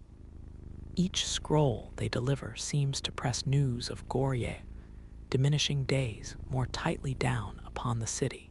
In hushed conference, overseers speak of inventory lists, of which tools and weapons to store, melt, or surrender to the approaching generals. The ironworkers are split. Some hope for favor under new rule. Others whisper of retreat to distant villages. Jai-Hai listens, hidden at the fringe, heart steady, but mind restless. Night, for her, is no longer merely a cloak for sorrow, but a fertile expanse for courage. Alone at the dim-lit forge, she lays out the lost blueprints and studies the schematics as if learning the shape of an ancestor's face. Each measurement, each flourish of the line demands reverence as well as innovation. She catalogs the problems the ancient design presents, the unusual curve, the hollows in the tang, the delicate phoenix motif at the guard, and envisions her hands coaxing them again from raw ore, as though restoring music to a silent bell. The challenge is immense. Time has eroded not only skill, but the materials themselves. Much of the old iron is spoken for, and the forest has been stripped for lumber to patch city walls or fuel soldiers' kitchens. Still, the past will not let her go. In stolen moments, Jai-Hai recalls watching her husband's broad hands teach the apprentices the dance of hammer and steel. She remembers, painfully, the low whisper of his approval, the first time she coaxed a flawless edge from battered scrap. That pride, shorn of its subject, now flickers within her as something at once fragile and imperishable. The knife with Jiang Guan's mark sits before her, both relic and teacher, guiding her fingers along mysteries that might yet yield. It is here, beneath the thin light of an oil lamp ringed by smoke, that Jai-Hai commits herself. The act is not defiance, but devotion to the memory of Xian Ho, to the nearly extinguished breath of their craft, and to the twilight hour of a kingdom folding into myth. She sets pen to paper, copying the ancient measurements, annotating them with present insight, letting the margins fill with her own visions. How grain should run, how heat should be gradual, how life may flow again into a form conjured from ruin. The shadows are deep, but she works on, shaping not only steel, but the chance that a single blade, reborn, could bear forth the old world's dignity into the impossible dawn ahead. The shifting season comes abruptly. Icy rains chisel the old city's walls, and the river swells with the detritus of upturned lives. The air outside the foundry thickens with rumors and the tramping of boots, as soldiers loyal to both waning kings and new authorities patrol the streets in uneasy tandem. Goryeo's royal banners hang sodden, tangled beside the as yet unfamiliar colors of Joseon. People pass beneath these emblems with heads bowed, tight-lipped and wary, measuring every misstep as if the world itself were a blade poised in balance. Within the forge, the tempo of labor picks up, driven by urgency rather than hope. Overseers hasten the inventory, stripping the storerooms for anything of martial use. Bronze bells, temple relics, and pillars, once part of city gates, are dragged in to be melted and reshaped, forms of reverence becoming tools for survival. Jai-Hai notices the shifting priorities in a dozen silent ways: the quicker rationing of charcoal, the way ore arrives in smaller and ever coarser lumps, the disappearance of familiar faces as men answer quiet summons or slip away to distant kin. Though her heart stirs with the ache of these daily diminishments, Jai-Hai finds herself summoned by the altered current. Each encounter, whether with the gruff official demanding tally sheets or the young apprentice, Sangmook, whose face is stormy with fear and stubbornness, reminds her of the tenuousness of inheritance. Once Xian Ho would have mediated, lending his quiet authority to each dispute. Now, Jai-Hai must conjure her own kind of leadership.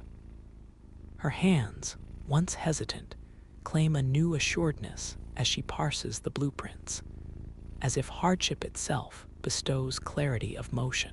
It is during one of the sudden midnight storms, rain beating the tiled roof with a violence that recalls marching drums, that Jai-Hai brings her clandestine project out of shadow.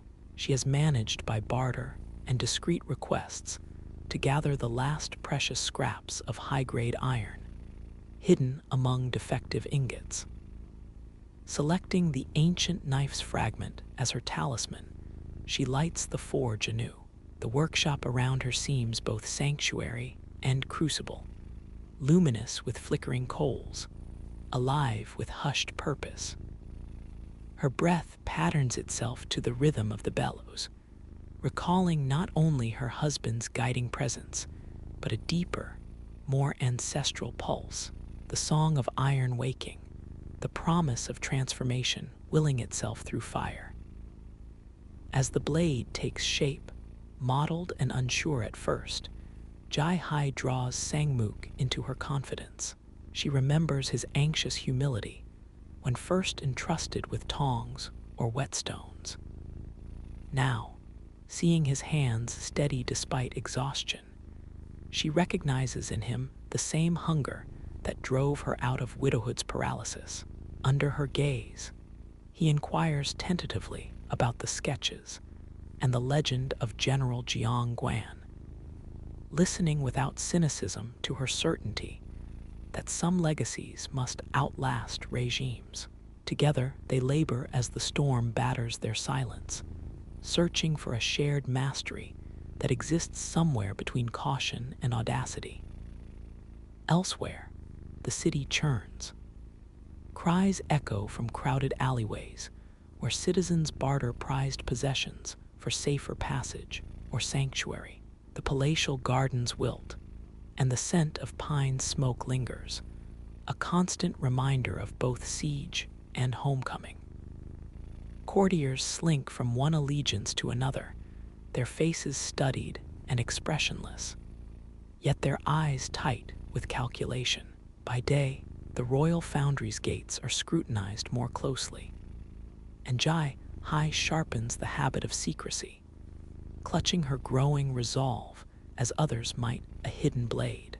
In the heart of this turbulence, Jai-Hai's private labor acquires a dimension beyond craft. Every stroke of hammer and rasp conjures not only the shape of a sword, but the echo of a world refusing to vanish without final testament. She becomes acutely aware of what is at stake: the gathering of lineage into metal, the condensing of fidelity into an edge that might retain all that is precious about Goryeo. Each night, scorched and breathless, she allows the rising heat and noise to drown out despair, forging instead a slender hope, shaped by hands at once alone and not alone. Change howls at the gates, but within these walls, something fierce and old turns quietly toward the unknown. Moonless nights have always been the province of secrets, and so it is in these hours that Jai-Hai and Sangmook accelerate their craft. The outer city quakes in uncertainty, but within the clandestine glow of the foundry, their small, defiant world sharpens to singular focus. Daylight is reserved for the sanctioned melting and reckoning dictated by the new regime's envoys. Jai-Hai must perform her duties with a blank composure, answering each roll call and offering her diligent bow, as if her heart were some unyielding mineral trapped beneath the hours. Yet night is different. No footfalls echo in the corridors. The embers from the forge, judiciously banked, throw elongated shadows that glance like dancers along the battered walls. It is in this hush that tradition finds its narrow pathway. Jai-Hai breathes in the mineral tang of molten metal, feeling the world contract until only the line, the edge, the phoenix motif matter. Her body, starved of rest, moves with self-effacing precision. Sangmook, now more apprentice than bystander, follows syllable and gesture with cautious reverence. Together, they are conspirators in preservation, guarding the fragile pulse of a dying craft beneath the inattentive gaze of turbulent history. For days, the sword resists them. Impurities rise and must be laboriously skimmed. The pattern-welded steel refuses, at first, to cohere. The temperature runs too hot, or the pile of iron fails to fuse along the spine, splintering the promise of sharpness. Each setback gnaws at Jai-Hai's reserves. Doubt stalks her amid the tools. Is her ambition betrayal, folly, or faith? Yet within the pattern of her hands and the relentless testing of the blade's resonance, a quiet resilience hardens anew. Each error is mapped and countered. Each disappointment becomes a lesson interwoven with dogged experimentation and memory. No voice of encouragement arrives from beyond, only the faint music of the process, and the muttered confessions she shares with Sangmook when exhaustion edges their patience thin. Eventually, there arrives a night different from the rest, windless, ordinary, almost gentle, as if history itself pauses for breath. They prepare the final quench. The molten blade is withdrawn from the forge, dusk-red, streaked with echoing layers that ripple like water in sunlight. Sangmook readies the brine. Jai-Hai checks, for the 100th time, the purity of the path. Their movements bear the weight of ritual, each gesture holding centuries in its marrow. At Jai-Hai's nod, the blade descends hissing into the bath. Sound and steam wrench the stillness, both flinch instinctively and then are motionless, listening. When silence settles, Jai-Hai cradles the newborn weapon in cloth, the metal now cold and trembling as if it remembered its ordeal. The whole of that night, its fraught anticipation and release, condenses in the sword's perfect line. As they examine it beneath the sputtering lamplight, the phoenix motif shimmers, not garish but restrained, as if reluctant to reveal itself fully at first glance. It is not simply a reproduction, but a translation. Jai-Hai's additions, infinitesimal yet essential, have bestowed a subtle curvature to the guard, a certain grain in the steel, a weight that favors the practiced grip she alone can envision. Sangmook, awe-plain in his thin face, murmurs that the general's legend is no longer just a myth scraped thin by age, but something tangible, humming with all the tension of survival. For the first time since her husband's passing, Jai-Hai feels a swelling of pride untouched by sorrow. But the world outside is far from still. Unrest cracks the surface of the palace precinct. A new decree floods the quarters. Workshops must surrender every weapon produced, no matter the provenance or technique, to the authorities overseeing consolidation for Joseon's warlords. Failure to comply brings severe penalties, ostracism, or worse. The knowledge lays cold between Jai-Hai and Sangmook. The sword, fashioned in secrecy, must remain hidden, its existence a risk that weighs heavier than its forged shape. Yet neither suggests destruction. Instead, they devise a labyrinthine plan to sheath the blade in a ceremonial box marked as funerary, salted with broken iron. Should inspectors come, it will look no more than relic, one among many, a whisper lost amid the clamor of changing loyalties. These hours become their crucible, not only artisanship, but resolve. If discovery comes, Jai Hai and Sang Mook will risk all for the small gods of ancestry and honor, knowing the world is unlikely to care, yet clinging to the belief that dignity, once shaped, does not so easily yield to erasure.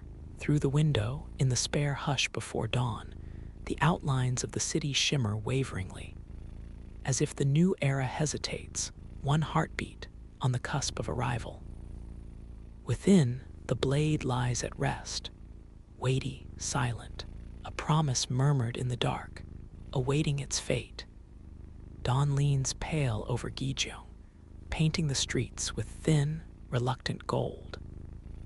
The foundry is swathed in chill hush, broken only by slow labor already bent to new routines.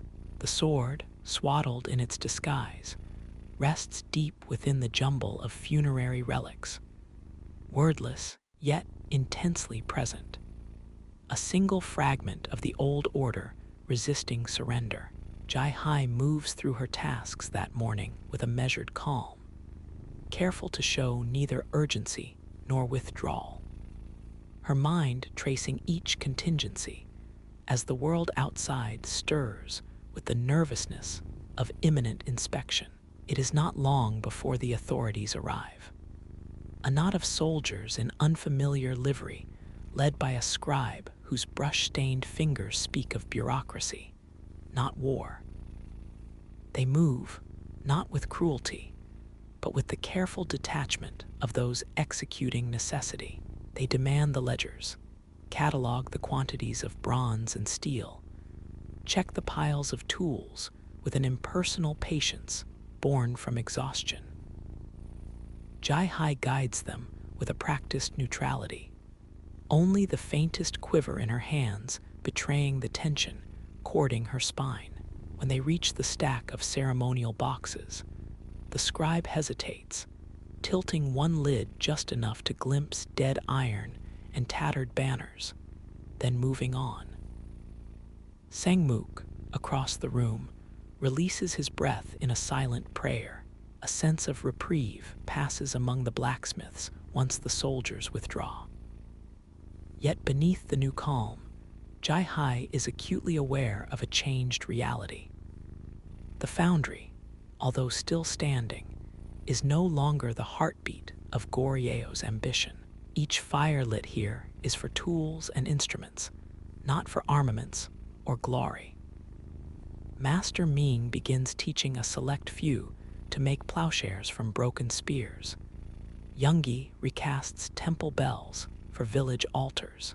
There is, in this gradual shedding, a bittersweet wisdom. Survival is a kind of metamorphosis, hard won and incomplete.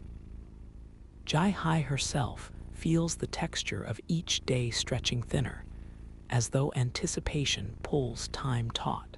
In rare private intervals, she and Sang Mook unwrap the sword, polishing its surface and redressing the velvet-lined box, careful that no detail hints at the secret within. Sang Mook wonders aloud if the reborn blade will ever be wielded, or if it is destined to remain only as proof that their world once contained such beauty. Jai Hai answers quietly that not all weapons are made to draw blood. Some are shaped for remembrance, carrying forward what explanation cannot. As weeks fall away, news trickles in, the palace emptied, new cartouches placed above the city gates, officials replaced, and taxes levied in the name of Joseon. There is little room for open mourning. Even the rituals for the dead must pass in muted homes, behind veiled windows. Yet for Jai Hai, the dusk hours become a kind of vigil.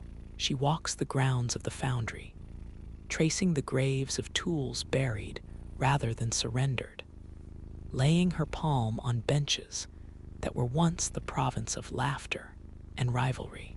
Goryeo crumbles, but within her memory, the sound of her husband's lessons and the heated dialogue of craftsmanship persist, lucid and unyielding. One quiet night, she sits beside the curtained embers, the sword unwrapped between them. Sangmook confides his wish to apprentice elsewhere, perhaps in a village unburdened by scrutiny. He asks Jai Hai whether holding onto tradition matters now, or whether everything must be refashioned in the image of survival. She traces the phoenix guard lightly, feeling the memory of every decision etched into the steel. Her reply is measured, almost gentle. No dynasty endures forever, yet the essence of their labor, the refusal to let the world forget how creation and care are twinned, can inhabit any era, so long as someone chooses to remember. Before Sangmook departs, Jai Hai entrusts the ceremonial box to him, its secret still untouched by suspicion.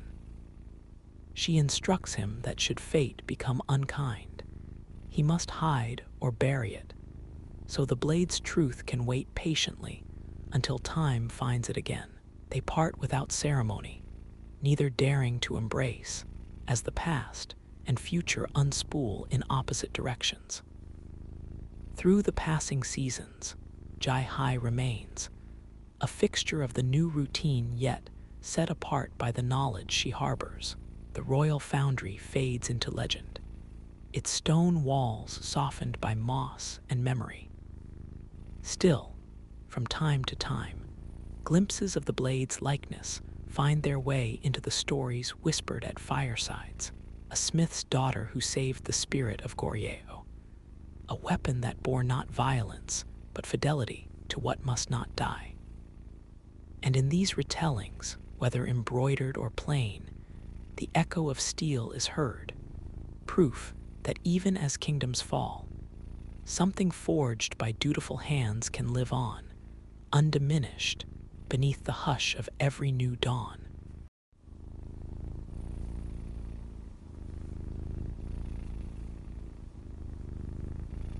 In the muted dusk of Isfahan's spring, when the scent of jasmine hovered above every stone, and the voices in the palace courtyards were no more than echoes, Amir first became the shadow of her master.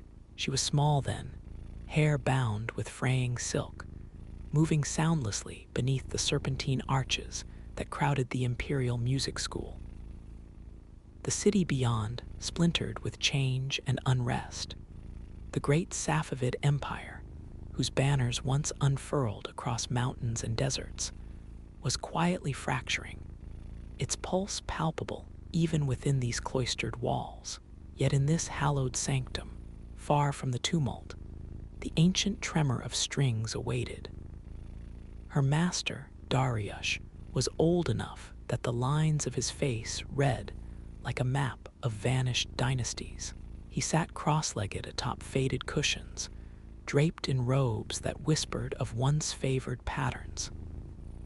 The setter, its slender body shaped of mulberry, and its neck long and pale as a reed, rested on his knee.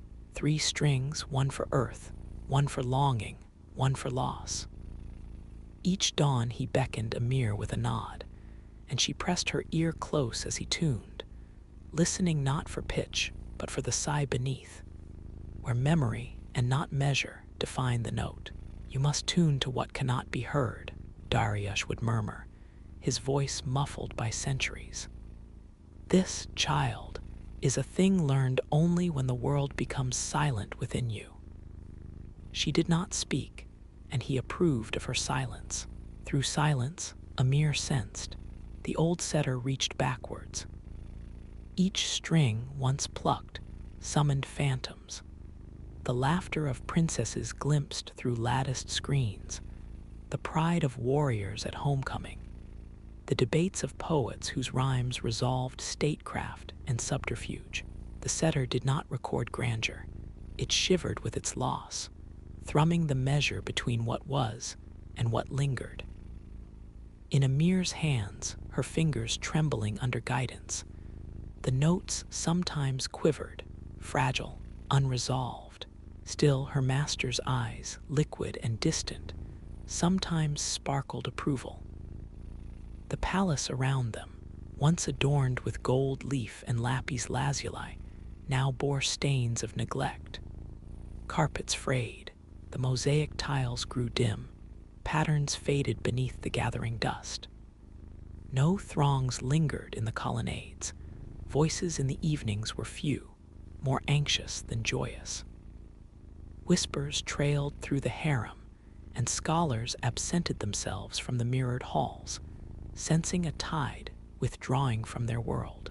Only music, covert and trembling, persisted, a lantern cupped in hands at the night's edge. Dariush spoke little of the world outside, except through stories woven between lessons. "The king once knelt where you now sit," he would say without pride, tracing his fingers along the setter's body. He listened not to the string, but to the silence it revealed. Unity, they say, dwelled in that silence, till pride made men deaf. Amir absorbed these words, letting them settle upon her heart as gently as the evening's dust. Her work was humble, restringing, polishing, mending the delicate pegs fashioned from walnut. She learned the setter's anatomy until it was an extension of her hand, a hollow shell, yet capable of filling vastness with longing. Each morning she greeted the instrument as one might greet an old friend, with reverence, but also an undercurrent of grief. For it was clear, in every gesture of her master, that they tended a flame too frail to outshine the oncoming dark. Yet even as decay edged closer, Amir found moments of beauty ineffably preserved. The hour just before dawn, when the marble courtyards basked in lavender gloom, Dariush would pluck a single, lingering note, a thread spun across breathless distance. Sometimes a peacock would reply with a mournful cry in the gardens, harmonizing for a heartbeat of eternity. It was then Amir suspected that they were nearest the true court, not the faded throne room, but the realm of memory, where music yet held dominion over loss. With each lesson, Amir felt herself dissolving into the fabric of the setter's past. She could picture, all unseen, the flicker of lanterns in the music hall and the gentle sway of dancers beneath the high domes. She began to imagine herself a vessel, not merely for melody, but for a remembering that was older than her flesh, older even than Dariush's brittle bones. The city outside rumbled with uncertainty, but here, hidden, Amir became a keeper of vanishing resonance, a child standing watch as silence flowed inward. And so, beneath the dying splendor of Isfahan, in alcoves where the world dared not look, the last resonance of the Safavid setter trembled through her hands.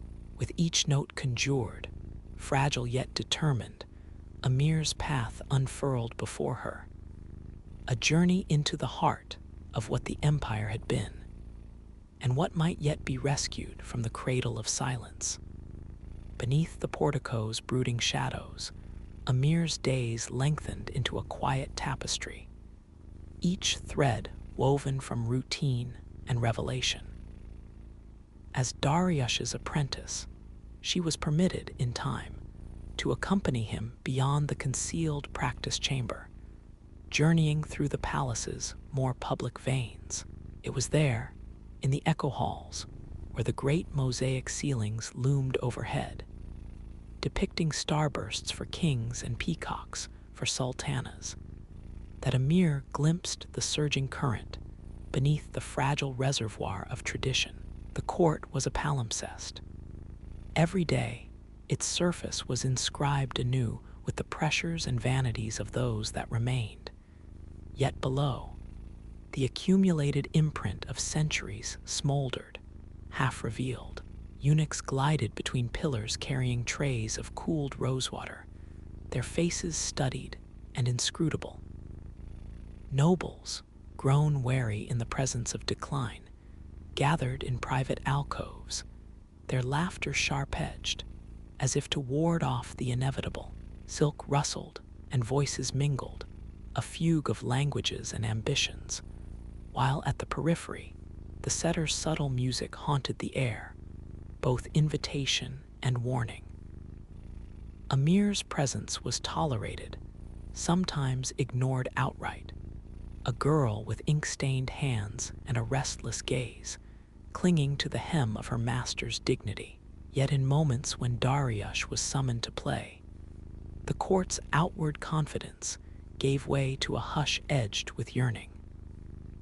The music, light as the touch of sunlight on parchment, coaxed forth stories that had lain dormant. The rise of Isfahan, its glory as the city of half the world, the processions down Chahar Bagh when flowers poured from every balcony. With each tremor of melody, Amir watched the courtiers grow still, eyes turned inward, faces limned with memory or regret. One afternoon, as carpets soaked up the weak gold of late sun and frankincense, ghosted the vestibules, Dariush played before Shah Sultan Hussein himself. The ruler, remote, his posture weighed by 1,000 invisible burdens, sat surrounded by sycophants and scribes.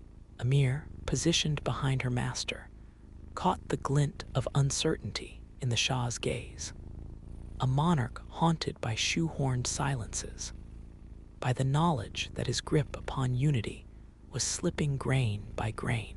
Yet as the setter's notes blossomed, Shah Hussein's shoulders softened, eyes momentarily closed. No one dared breathe too loud. Even the sparrows on the window lattice fell still. Amir listened intently, for in such a gathering, the music was both an offering and a reckoning. She felt, with sudden clarity, the continuum. All the players before Dariush, all their apprentices, reaching back to the time when this palace mirrored the first splendors of empire. The music was their message in a bottle, drifting toward a future that would almost certainly misremember the sender. After the performance, nobles murmured compliments with veiled impatience, eager to resume their intrigues. Yet an old lady-in-waiting paused before Amir, eyes honeyed with melancholy. Long ago, such music healed the heart of a city, she whispered, fingertips fluttering like moths. Now, perhaps, it is all that remains to bear witness.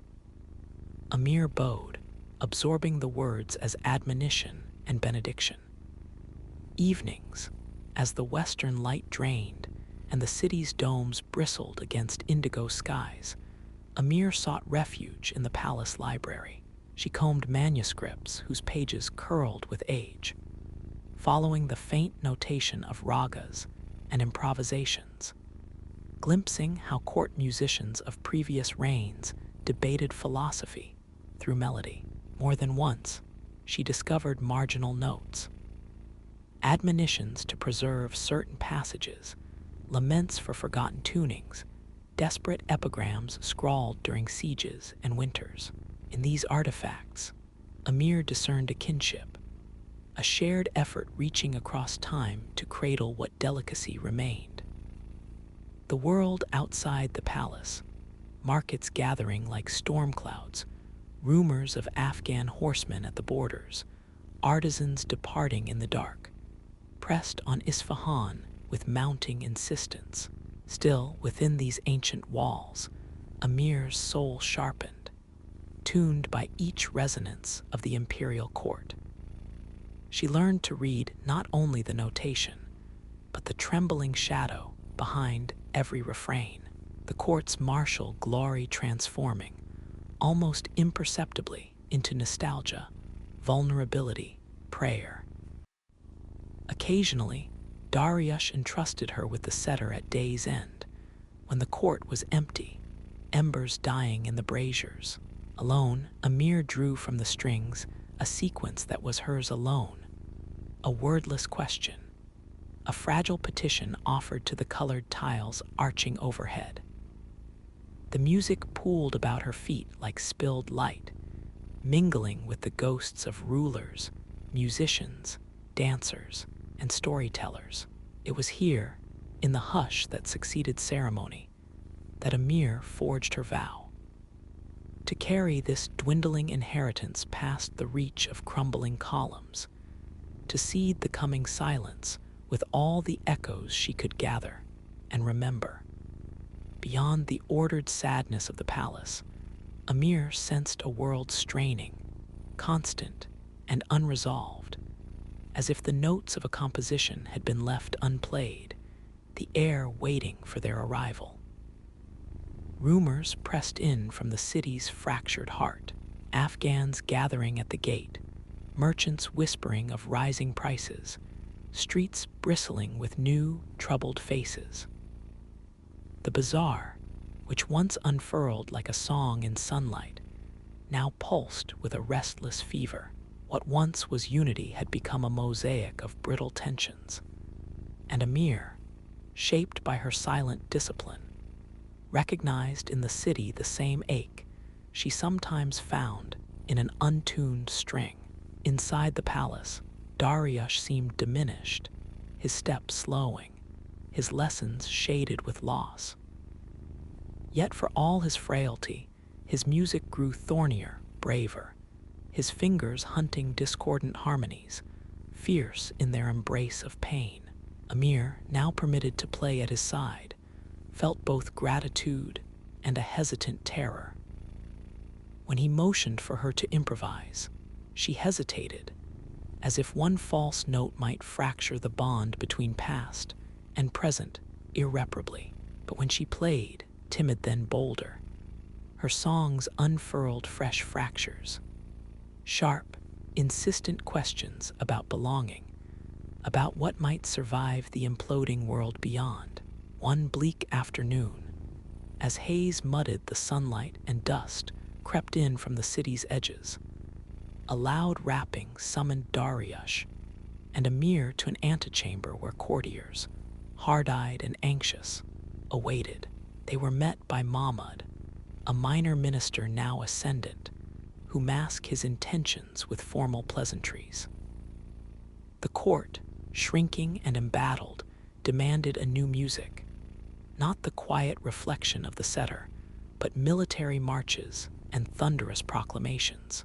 The setter, Mahmud intoned, was a remnant ill-suited for war. Its delicate voice, he said, echoed weakness at a moment when strength was required. Dariush answered in measured tones, his words chosen as if tuning a fragile string. To lose the old music is to forget what makes us more than swords and banners. The setter holds, in its voice, the memory of our unity. Its frailty is not a fault, but a caution. Mahmud turned away, unmoved, but Amir felt the warning flicker through the room. In the minister's eyes, she glimpsed the certainty that change would sweep not just through city and court, but through every hidden current within herself. That evening, Amir lingered in the music chamber. She placed the setter across her lap and tried to play the marches Mahmud had described, jagged, clattering rhythms that clashed with the instrument's softness. The sound rang hollow, cutting, full of the violence that now pressed upon the city's walls. She stopped, breathless, ashamed at the disharmony that filled the once hallowed air. But Dariush came to her side, his voice low with kindness. Let them seek thunder, we preserve rain. The setter's song has always been quiet, so quiet that it may yet outlast the storm.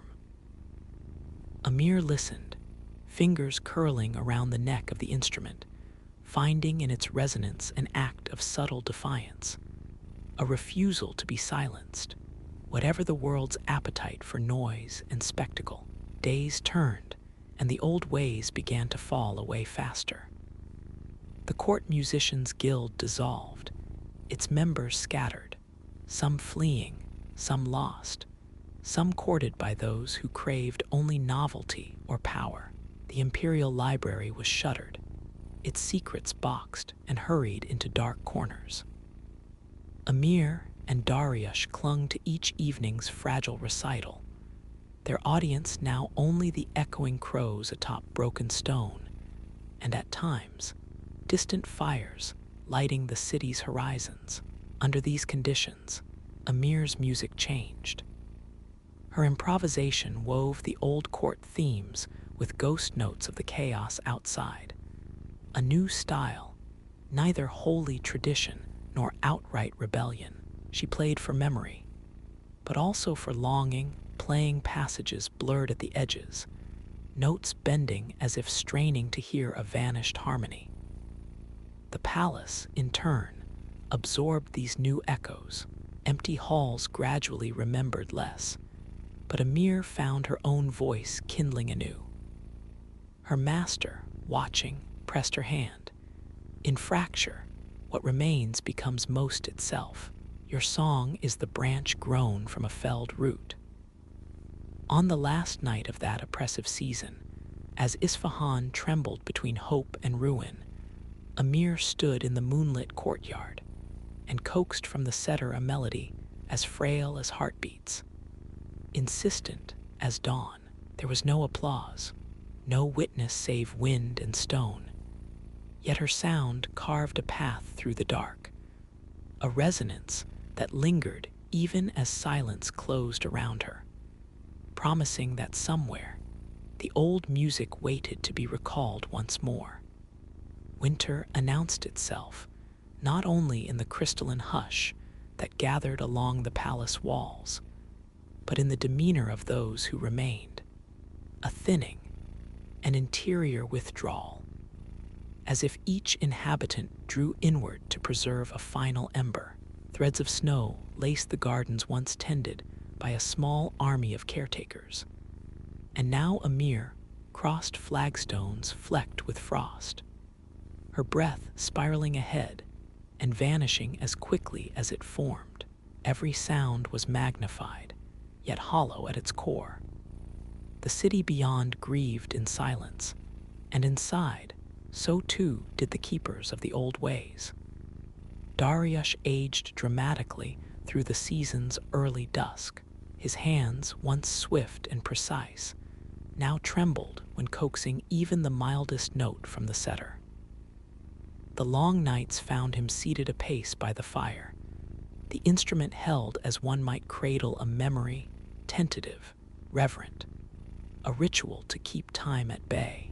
Amir observed, her own fingers hovering in apprenticeship and mourning, fearful of inheriting what she could not protect.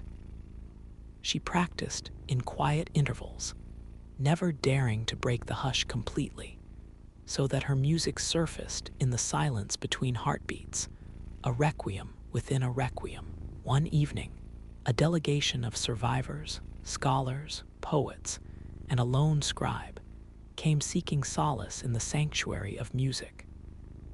They declined to speak of the city's occupation, or the fires now gutting storied quarters. Grief needed no narration between the familiar.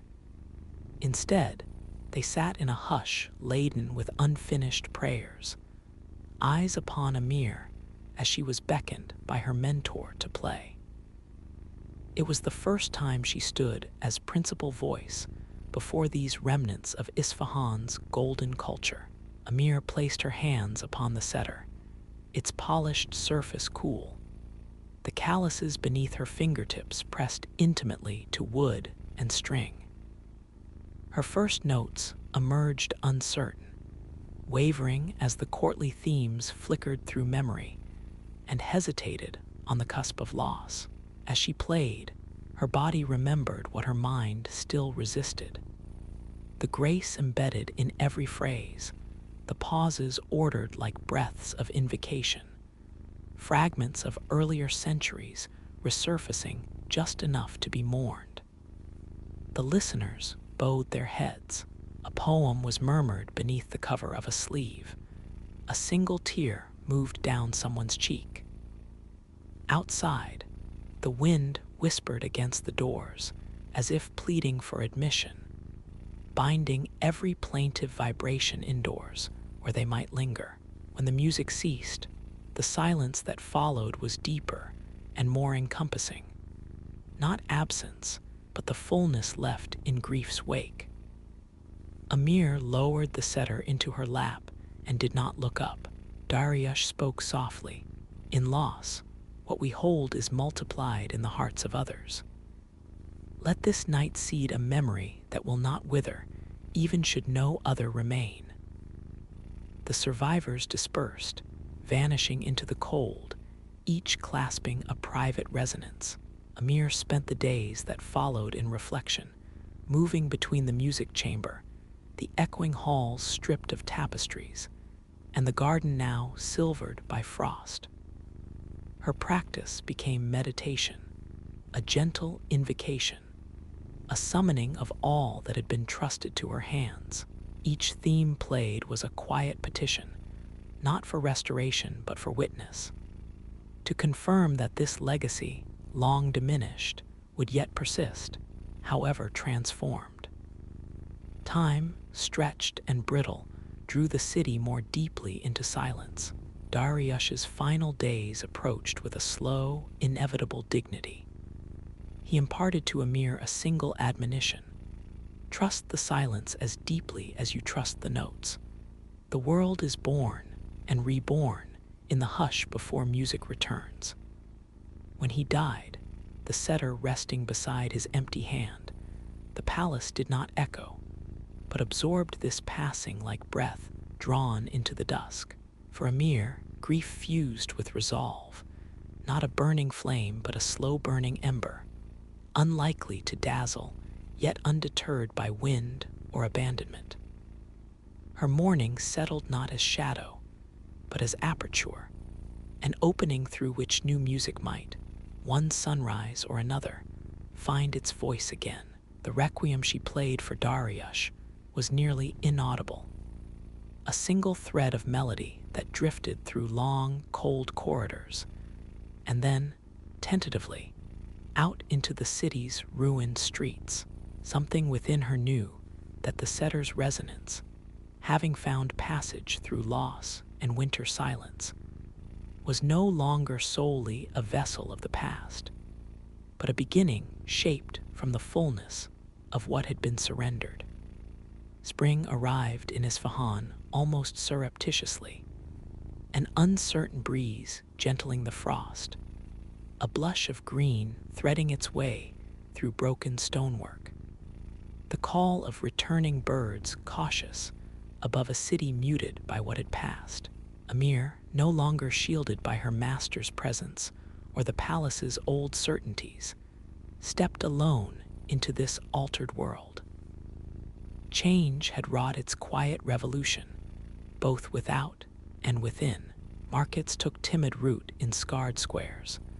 The sound of foreign speech tinctured the air, and the palatial grandeur stood as neither intact relic nor mere ruin, but something tenuous, threaded with unforgotten beauty and sorrow.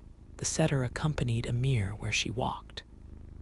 It was no longer the instrument of courtly assurance or ritual comfort, yet she bore it not as a relic, but as something transformed, alive, inscribed with the impressions and silences of all it had endured.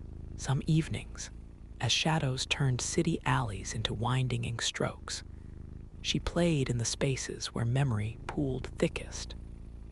Abandoned schoolrooms, garden pavilions overlooked by fractured mosaics, even among the silent stalls where merchants now sold little more than hope and memory. Her music was met with wary curiosity at first. The citizens who remained, adrift in unfamiliarity, gathered like uncertain moths, listening from a necessary distance. For many, Amir's melodies conjured the world their parents or grandparents had once described, a city of lantern-lit processions, of poets debating beneath cypress groves. With time, suspicion offered way to recognition, and recognition to a kind of mutual solace. Children drew nearer. Women offered almond sweets or a silent place nearby. Sometimes an old man, hearing a familiar passage woven into new improvisations, would close his eyes, nodding, not in nostalgia, but in acceptance that something precious had survived its devastation. The world's tides, however, cared little for the solace of the few. The new rulers were wary, sometimes hostile, to the remnants of Safavid art. Soldiers patrolled with sharper commands, and some music was forbidden outright, deemed suspect for its perceived loyalties. One afternoon, word came that musicians in a neighboring district had been arrested. Amir recognized then that to continue was not only an act of preservation, but of gentle resistance. She grew adept at concealment, adapting the setter's timbre to mimic folk songs or prayers, hiding ragas in the folds of lullabies. She began to teach in secret, gathering a scattered fellowship of learners in cellars, back rooms, and starlit gardens. Some were children of once noble houses, others mere apprentices of merchants, but all were drawn by something that pulsed below spoken language, a longing for beauty, for belonging, for the strange courage that dwells in what is almost lost. Amir's method was less about the discipline of the old court, more about attunement, listening for nuance, honoring silence as much as sound, learning to read the hidden need in another's eyes. Together, they pieced history into presence, not restoring what was, but shaping what might endure. In the margins of these clandestine gatherings, Amir found herself writing, fragments of notation, reflections on tone, brief remembrances of Dariush. She committed to memory lessons the world had seemed eager to forget. How the quietest refrain can linger beyond the reach of power. How loss is never entire, but seeps fertile into the roots of things, sustaining them elsewhere, in unexpected gardens. So it was that music traveled, through narrow alleys and over walls.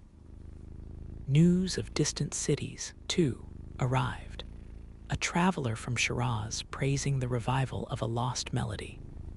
A letter smuggled from the Caspian coast describing a new school where echoes of the old court could be detected in the students playing.